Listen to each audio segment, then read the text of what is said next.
Thanks for joining me again for this series that I've just started on critical thinking.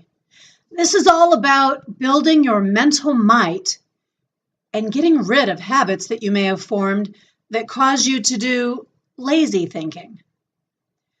Today, I want to talk about politics, not because I have a particular political position that I care to share, but because I'm looking on both sides of the aisle and I'm seeing something that really disturbs me. And it's not about the politicians, it's about us, the voters.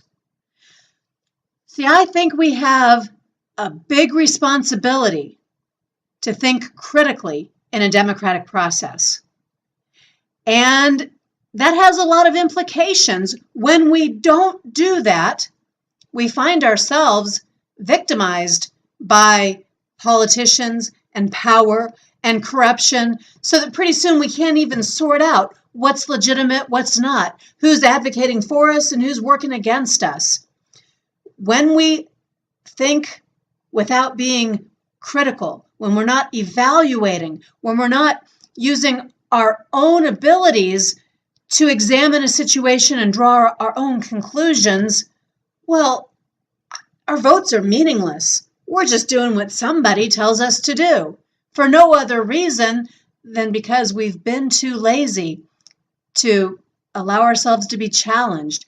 We just allowed ourselves to be swept away in the passion of someone's position or in the echo chamber that we chose to put ourselves into. So I'm lecturing myself as much as I am anyone else. I'm a little fired up because I'm convicted about this. I think that every single vote we ever cast should be based on an independent evaluation, not a straight party line ticket because we didn't take the time to understand the issues or know what the candidates really stood for. We should walk into that ballot box knowing what we're going to be voting for and understanding what we're voting against.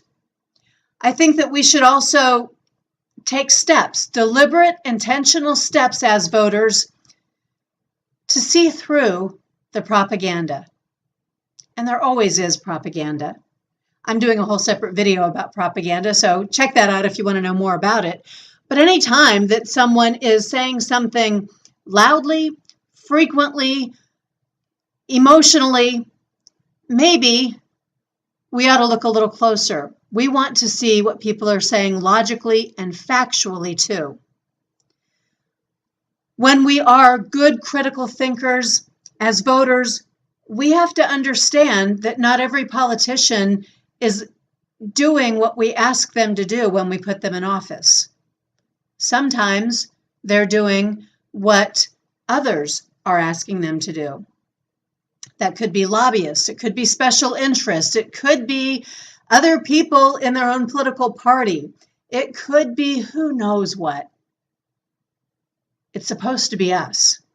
So we need to hold our elected officials accountable. We can't do that if we aren't critically thinking, if we aren't evaluating the votes they cast on our behalf, if we're not looking at the way they spend the taxpayer dollars that we allocated and entrusted to them.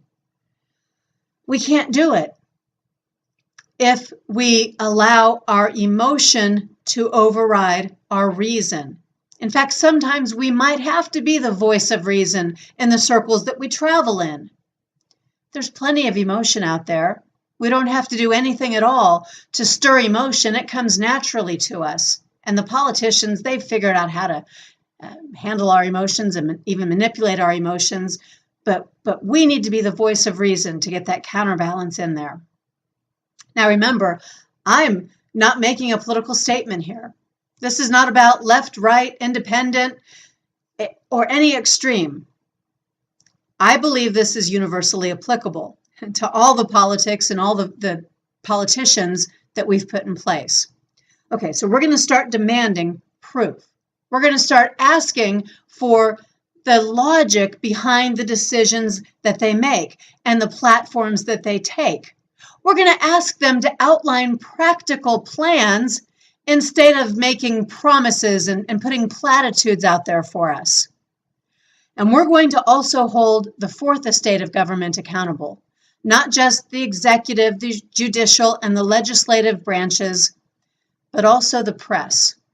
Here in America, we have a fourth estate. We have a free press, which is supposed to serve as a check and balance on our elected officials, on those other three estates of government.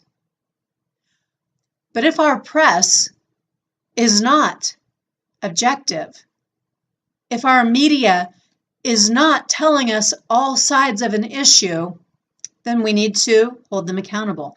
And that includes we, the voter, we, the people. We need to be looking at all sides of issues.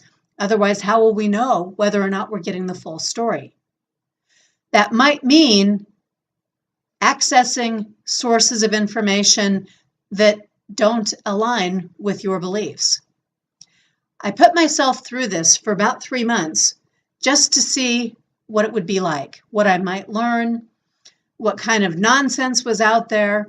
I wanted to just really thrust myself into the other side. And I did. And I didn't like it, especially for the first 2 months. It was extremely uncomfortable. I found myself just getting boiling angry at some of the things that I would read or some of the videos that I would watch. But I do believe I have a little different perspective now. I didn't change my party affiliation. I didn't change my personal beliefs. However, I think I understand things differently now. And I believe that I am in a better position to intelligently cast my vote in the next election. I believe I'm also in a better position to ask questions of the people that I vote for. And I think that I'm going to continue down this path because I want to be informed. I want my vote to count. I want it to mean something more than it's what somebody else told me to do.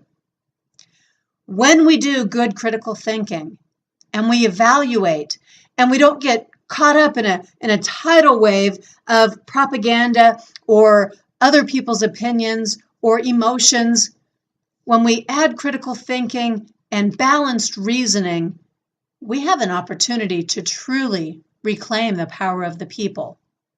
And I believe, as citizens in a republic, that we have an obligation to do exactly that.